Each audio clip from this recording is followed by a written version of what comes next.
Hello once again, everyone, and thanks for joining us for the return of Irving First Response. I'm your host, Rob Willman. And coming up on the program, we'll bring you a look inside a typical day at the Irving Fire Departments Station number 2. We'll also have the story on how the Irving Police Department plans for one of the best events to take place in the city each year. Valerie Mason brings us some tips on what we need to remember when calling the 911 operator. We'll also find out how the fire department is partnering with the American Red Cross to help make residents safer. We have those stories and more coming your way on Irving First Response. The 11 fire stations that make up the Irving Fire Department are on call 24 hours a day, 7 days a week to keep residents safe.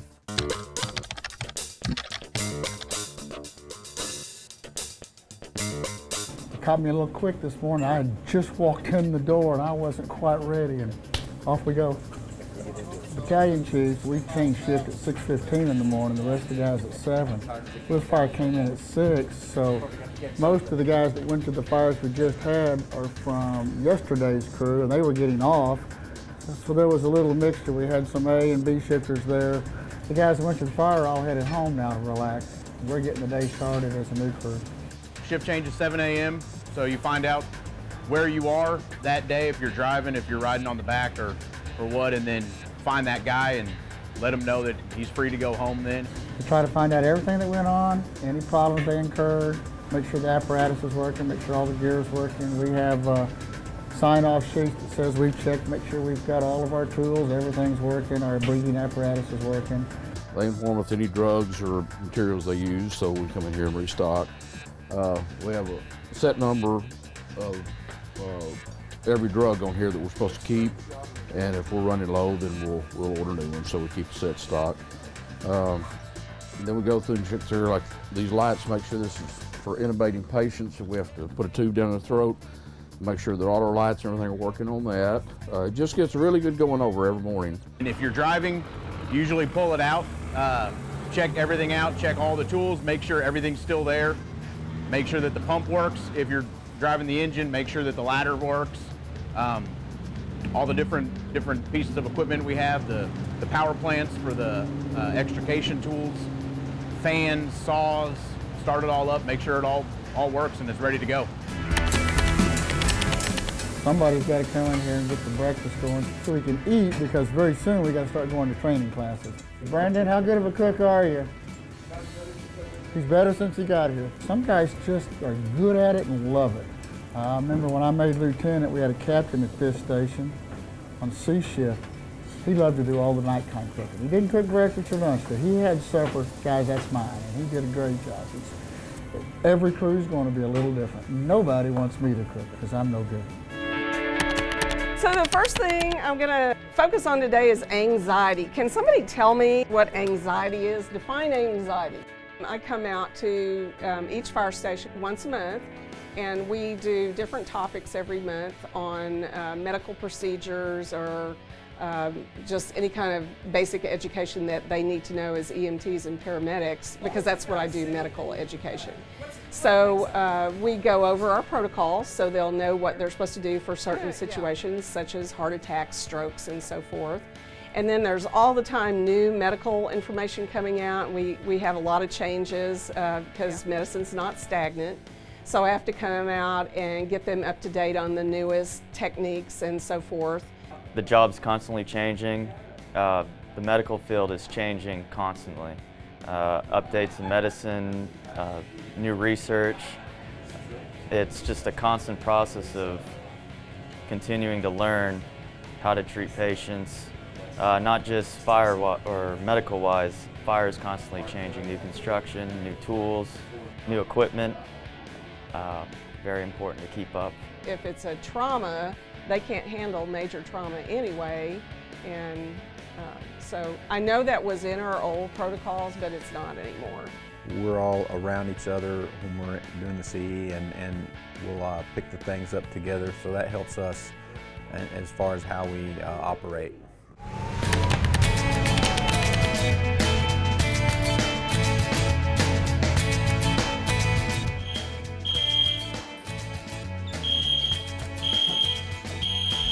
It gives the kids a practice to get out in case they need to get out in a hurry. A lot of They do fire drills, and like the principal said, they did a lockdown drill the other day. So lockdown is just the opposite of fire drill. They stay inside. So fire drills would go outside. So it gives them time to practice. And some schools are real good at it, and some schools aren't so good at it. So it gives them something to work on. Practice the fire doors, as we found out earlier. We were kind of stuck in the middle of the hallway because the doors were locked. That's how they're supposed to do. And it works out. It gives us a chance to study everything and make sure it all runs like it's supposed to. 24 hours, you spend a lot of time with the guys. I think I figured it up when I was a rookie. We worked just normal duty, like 800 hours more than the 40-hour work people do every year. So, and we do that 24 hours at a time. So we just sit right around this table up until about 7 or 8 o'clock. This is where we're at, classing, learning, discussing. If we're lucky, then we get to sit down and watch the news at night. The Irving Fire Department is partnering with the American Red Cross to more effectively reach the local community with the message of fire safety and reducing fire risk. Valerie Mason has a story. My husband passed away, and I don't have no way of running around getting smoke detectors and getting someone put in it. Homeowners like Margie Dunlap are safer in their homes these days thanks to the Irving Fire Department and the American Red Cross.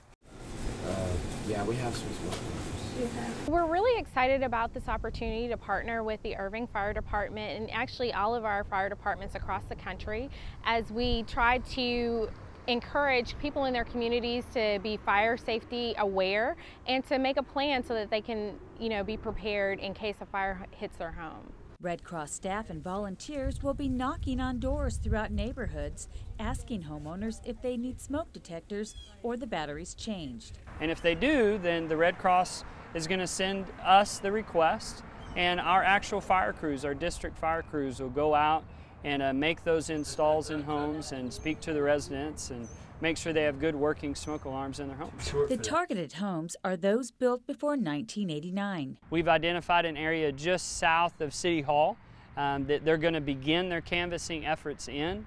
And so based on the age of homes, some socioeconomic issues and or high fire risk areas that we have, we've identified some really good areas. The American Red Cross responds to nearly 70,000 disasters a year. The great majority of those are home fires. Smoke detectors are really vital because they help make you aware that a fire has started in your home or that there's smoke in the home so that you can be awakened, alarmed, move to safety, and take care of those that need help or assistance getting out of the home safely. While smoke alarms are important for home fire protection, having an evacuation plan is too. And the best thing you can do to keep yourself safe, especially in the home, is to have a plan. Sit down with the family, make sure your smoke alarms are in place. And then when the smoke alarm goes off, talk about what you're going to do. If you're on a second floor, it means having a safety ladder or a rope or something of that nature so that you can safely get out of your second floor home.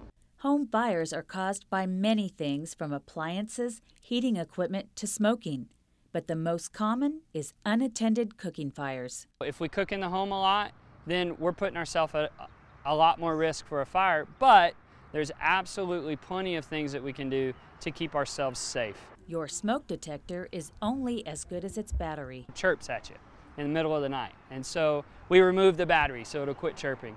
But what we've done is remove all of our protection in lieu of a fire. Checking the battery is simple to do. All you have to do is push and hold the button, and it'll beep to let you know that it's working, so that you can test them every month and make sure that they're working the way that they're supposed to. Also, smoke detectors are installed on the ceiling in various rooms. Here in Margie's house, we put smoke detectors down the hall. There's one in the hall, and then I put one right inside each bedroom also, which is the best place you want to have them. You want to have one inside the bedroom so that if you're asleep in the bedroom and there's smoke in the bedroom, it'll wake you up and you can use your escape plan. You don't have to wait for a visit from the Red Cross. Just contact the fire department at 972-721-2651 for an application. It's probably one of the easiest life-saving decisions we can make in our homes. For First Response, I'm Valerie Mason. To get more information about the Red Cross program, contact Josh Brandis at 972-721-2651 or email jbrandis@cityofirving.org. The Irving Fire Department's Citizens Fire Academy gives local residents the opportunity to learn more about the operation of the fire department. The next academy is scheduled for Thursday, September 10th. To register, you can go to the City of Irving's website and click on Fire or call 972-721-2651. Irving plays host to a number of large events each year like parades, triathlons, and golf tournaments. Planning the security for events like the annual AT&T Byron Nelson Classic that brings 250,000 people to town is no simple task. I think everybody thinks you snap your fingers and everything drops into place, and you know, it's a pretty big event. You know, you bring 250,000 people to one place. Obviously IPD and the neighborhoods, you know, we're changing every year and almost every day. We take a lot of what we did last year and the plans kind of roll over to this year. We take a look at, you know, the facility, what's changed, what's upgraded, what's new, and then we take our plan, what we did last year, and we update it, you know, to include those features. Everything that occurred last year was critiqued, and we carry it forward to now. You know, meetings were held at the end of the tournament last year. We've been having meetings this year since about February. Yep, you guys will go here. So the weather's over there, PJ Tour Rules is over there, player transportation is over there. Making sure the traffic's flowing around here, making sure people have access, you know, in and out easily, keeping everything safe. That's our main objectives, and that's what we're considering when we're planning. During the event, the Police and Emergency Management Department will set up a command post along with a mobile command vehicle that will function as their headquarters during the week. All of the normal things that we deal with, you know, radio communications, but it's enhanced. We have several radio systems going at the same time. We've got communications with our officers, but then we've got communications with the hotel staff, the salesmanship club staff, phone lines in and out, and kind of a networking with the whole complex. This is a good way to be able to get a full view of what is going on during the Byron. Up on the right-hand side, upper right-hand screen, that it is the security camera. On the left-hand upper screen is the National Weather Service. We just kind of keep that rolling throughout the day and throughout the event. And then down here on the bottom two screens are actual specific weather for this area.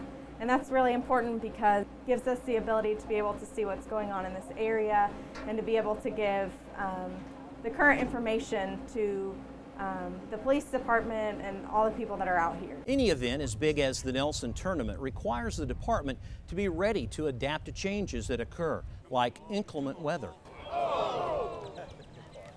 Because of all the flooding, the parking areas that we usually use that are in the grass are now mud. So we're going to have to convert some of this street into some parking to make some room for additional cars. If you're in public safety, we are accustomed to changing at the spur of the moment. Police job is that way. We never know exactly what a day is going to hold for us. Same, we can apply that template into this kind of environment. We never know exactly what's going to take place, certainly with the weather, but there's always in the environment today, there's just some unpredictability about it. But we are accustomed and have some experience with the unpredictability of a big event like this, and we've had some experience with it. We have some do's and some don'ts, and we learn along the way. Just have to be flexible and be able to take whatever comes your way and adapt and come up with a new plan, because it's never gonna be what you think it's gonna be. As soon as you think it's gonna go one way, something will happen like this weather. More than 130 officers assigned to the tournament keep a watchful eye on the spectators who flock to this event each spring. They're just looking for things that look out of place, people that don't look like they belong here, or they're carrying things that they shouldn't have in there with them. Like I said, we have restrictions on the types of bags you can bring in, so we can see what it is people are taking in and out of here. Anything from, you know, contraband that shouldn't be in the place at all, to going places with alcohol they shouldn't have alcohol. So it's a pretty wide range of issues.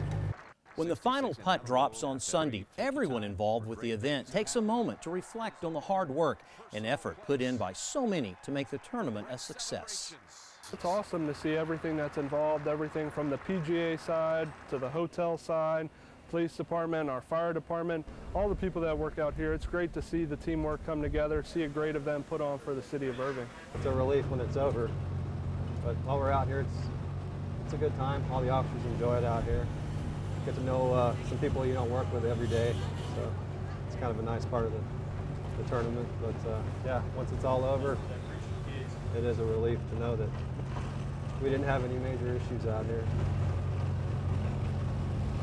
One final note, over the 10-day run of the tournament, 139 police officers spend over 6,700 hours providing security at the PGA event.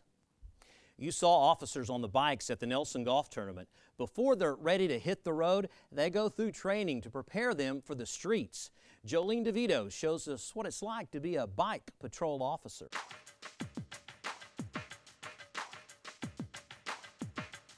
"15 to 20 miles a day, usually the average bike cop has down here.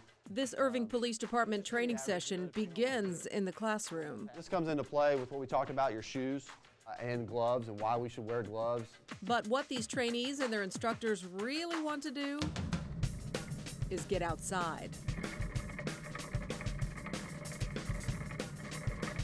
It's a lot of fun. These officers are becoming certified to patrol by bicycle. I've done a couple triathlons, so I'm familiar with, the basics. But this just kind of keeps us more up to date with it and all the safety features and basic things like changing a tire.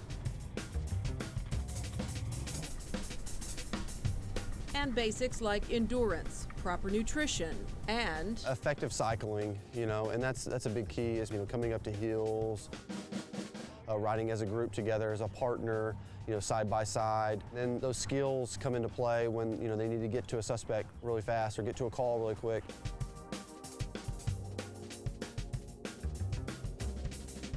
Part of this training is a trip on the Campion Trail. Today's ride is just for practice, but this is a perfect example of an Irving location officers simply can't patrol by vehicle.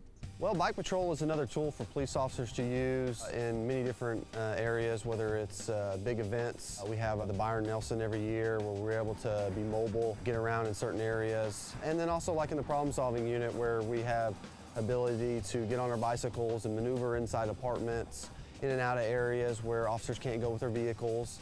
Well, you get to see a different side of the city. You get to interact with people a little differently, go places that you can't really go when you're in a car. And patrol at a volume the cops can't really achieve in their cars. Bike patrol gives Irving officers the element of surprise. Well, they don't really expect it when we come around the corner and they're like, oh man, there's cops on bicycles. We get to go places, see things that you wouldn't see, sneak up on people on bikes. They're a lot quieter than cars. So we want to utilize that as a way for us to sneak up on criminals, but also a presence for the public to see that they have officers out there patrolling their neighborhood, keeping an eye on things, and we usually get a great response to that. When officers patrol by bicycle, they can easily ride 20 to 25 miles a day, which is why these officers spend a lot of their training time in the saddle. We definitely put on a challenging course here for long miles, but we want them to see that you can ride 20 miles a day and be okay and still be able to do your job. The Irving Police Department has about 40 bikes in its fleet. Once these officers are certified, they won't ride them every shift, but they'll be able to leave the patrol car in the lot and hop on a bike when weather allows and circumstances warrant. I'm Jolene DeVito. Irving Police teamed up with a lot of local schools this spring to raise money for Special Olympics. Thomas Gandy brings us a story. What we're doing is we're doing a run. Just raising money for the Special Olympics. It's 6.1 miles. Let's go. Hey! We coordinated with schools to do a penny drive. We did ask the students if they had any extra change to put it in a bucket. Texas law enforcement is one of the largest fundraising groups for Texas Special Olympics. I'm so happy! Oh, they're so proud.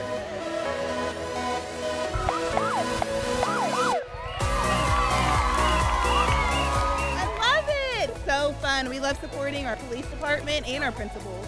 They're running also. And I'm not a runner, but I wanted to show them that no matter what, you can do it. And I have the shirt and we're gonna cheer. This is great fun, man. These great kids, very generous and loving. Well, I think it's kind of fun too because they ride motorcycles. Irving Police is so supportive, and we want kids to see police officers in a positive light. Oh, it's awesome. We love it. We love it. Last year was my first year. After that, I'm in. And it was very cool, and when I grow up, I want to be a policeman.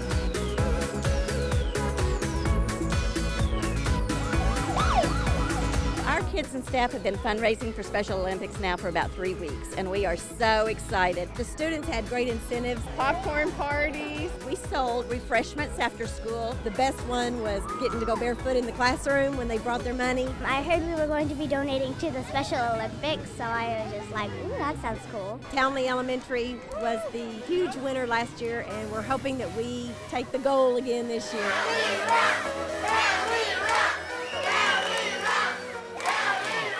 To show that the police come out and support them. It's a positive role for the policemen to come out.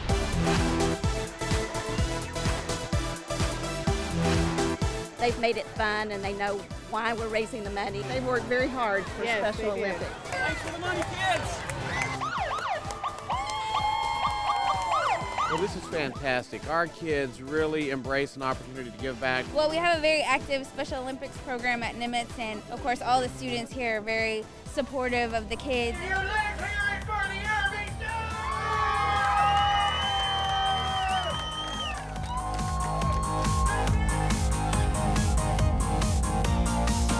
How does it feel to see the police department also supporting you and having that partnership?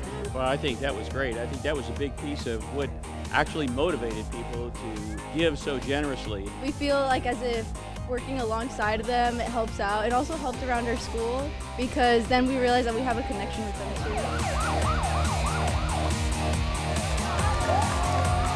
We had a committee of students brought together to kind of get the other kids involved. They made posters, they were on the announcements, they told the kids about what we were doing. Oh yeah! I brought pennies and a lot of stuff to help. I just give them the money that I had saved.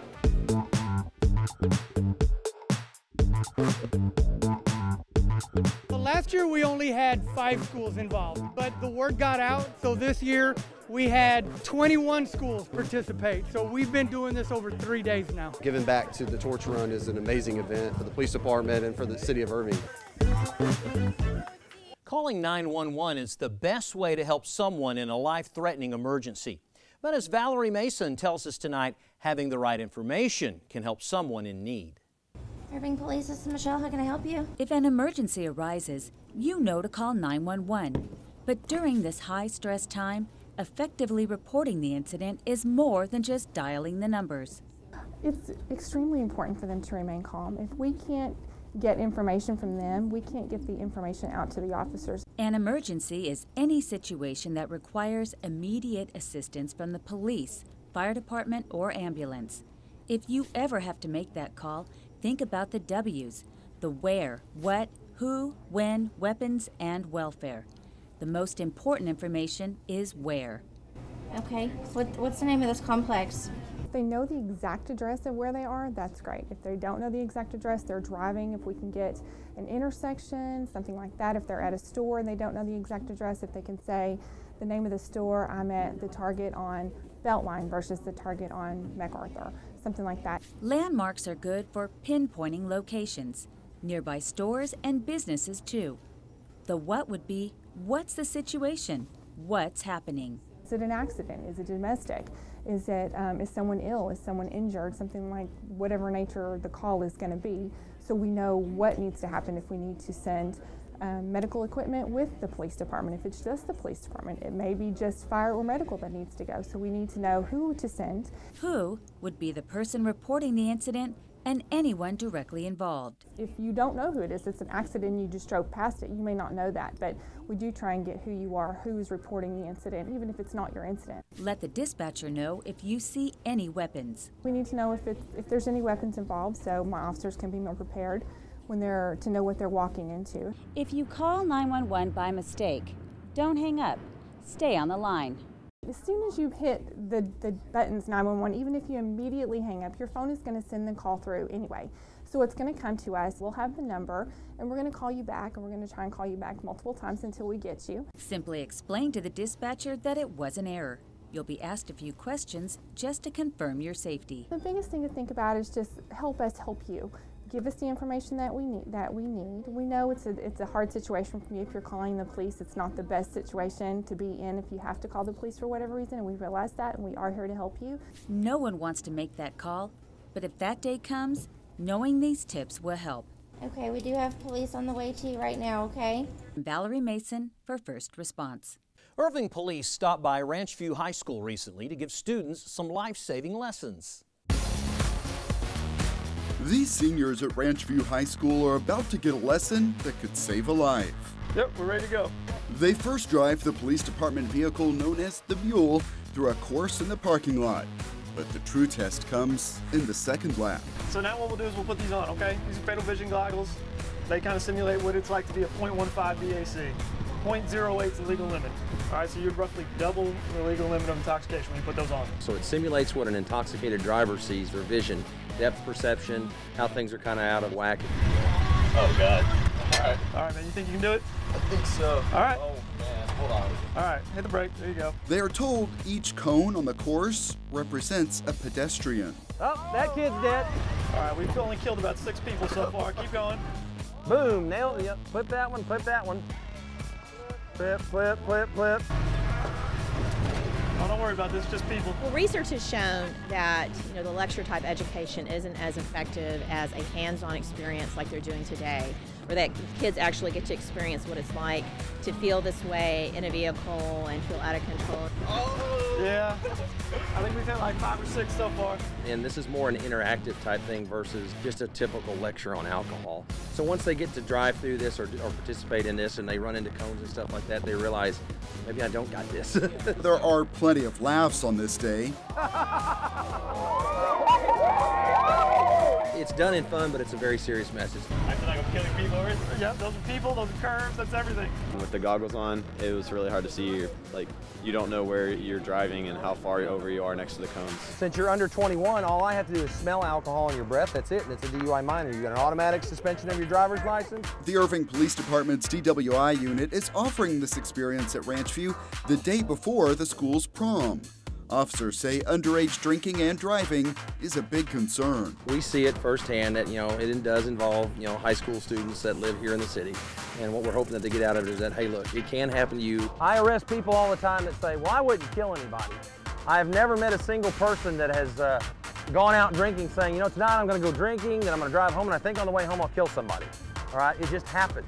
We're big about prevention. So anything that we can do to help educate the students about how to keep themselves safer, have a healthier lifestyle, make good choices, that's what we try and do.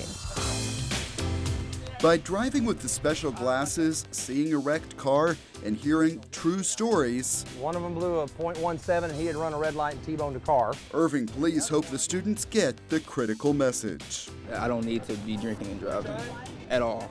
All you did is knock over cones. If you actually get into a car and you drive down the highway, the likelihood is you're going to kill yourself or somebody else. They need to take away that they're not invincible, and no matter how many of them say it'll never happen to me, it's not up to you. It can happen. Don't drink and drive at all. I'm not going to step in the car with somebody that drinks, It's just dangerous. Grateful that the police decided to come out and do this for us, and hopefully it will have a big impact on our seniors. Well, that is our show for tonight. We thank you for being with us and make plans to join us again next time for Irving First Response.